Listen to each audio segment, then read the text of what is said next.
When fuel costs $7 a gallon, maintaining an airline can be a costly venture. I'm the owner, chief cook and bottle washer, the whole works. Dave McDonald runs Flamingo Air, which has managed to stay off the ground for 22 years by offering something most airlines forbid.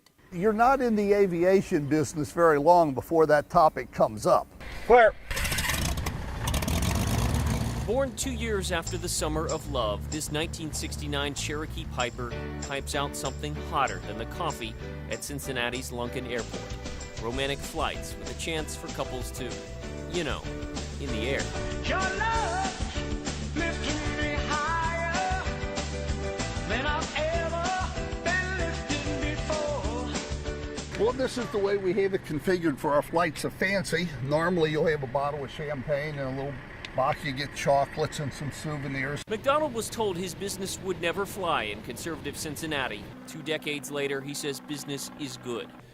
Really good. Oh, Valentine's Day, good heavens. We might be doing 8 and 10 a day. At $425 a flight, Flamingo averages about 2 to 3 flights per week. All daytime flights that result in countless stories. I've been shot in the back of the head with a champagne cork. I have had high heels in my ear. Yeah, it can be a little distracting. However, I gotta tell you, the pilot is concerned with flying the airplane. 300 horsepower. Pilot Kent Dobbins agreed to take us up for a quick spin around the Queen City. Back here, Tango Bravo, runway 21 left, over. Complete with heart-shaped pillows and a small curtain for privacy, this area of the plane has been home to 2 weddings, a number of proposals, and thousands of couples, doing the deed. Our passengers never land in a fully upright position. McDonald says he's turned down requests for group sessions. It's often women who book the flights. The ladies take this very, very seriously, and it's all about romance. McDonald says most couples leave their inhibitions in the car.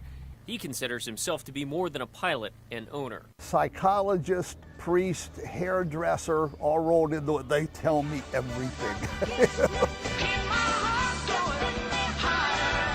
And in case you were wondering, the flight lasts 1 hour. The romance part, well, that's up to you.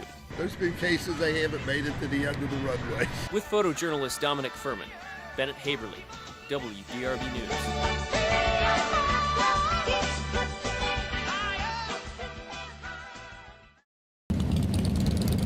In life, laws dictate how to ride a motorcycle. Lessons teach a person how to play an instrument. Tradition guides Patriot Guard members in honoring those who served their country. She was a life member of the American Legion, G.I. Joe post. But there is no law, lesson, or guidance on how to say goodbye to a friend. I'm sorry. Sometimes finding the words can be a struggle for a fallen comrade who stood on 4 legs instead of 2. Those of you who don't know Biko or didn't know Biko, you really missed out. She was a fine lady. Sergeant Biko died in late June, riddled with cancer. Even a month later, it's still hard for her handler, Joe Sturm, to talk about it. It's building in me right now, so I'm fighting it bad, man. Before Biko's retirement allowed her to comfort families as part of the Kentucky Patriot Guard, she was at the tip of the spear, a bomb-sniffing dog assigned to reconnaissance Marines in the Iraq War. Not only was she a Marine, but she was a Patriot Guard member, and she was a friend.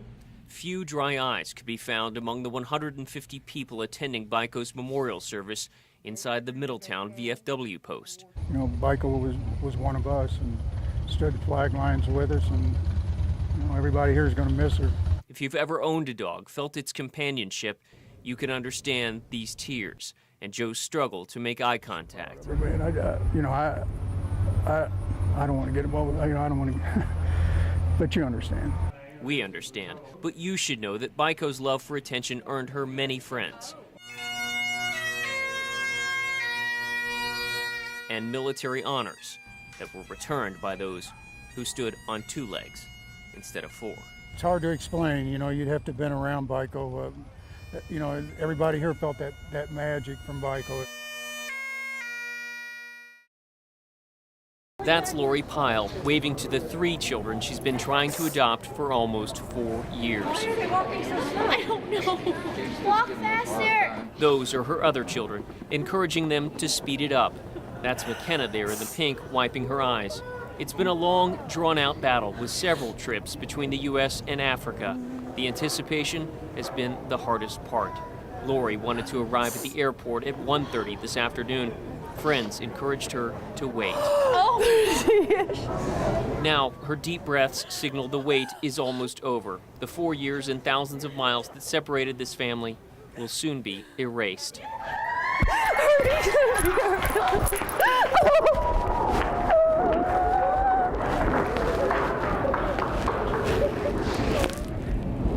This is Sam. Lori first laid eyes on him and his siblings in an orphanage in Sierra Leone in 2009. He ran to her then, telling her they were being abused. She agreed to adopt them. You made it. There is no doubt in her mind she is his mom. Now brothers are reconnected, and so is an entire family. Oh, Sam. 4,900 miles separated the family, but United Flight 4684 helped them reunite. Francis Pyle, his wife Lori, now daughters McKenna and Bethany embrace.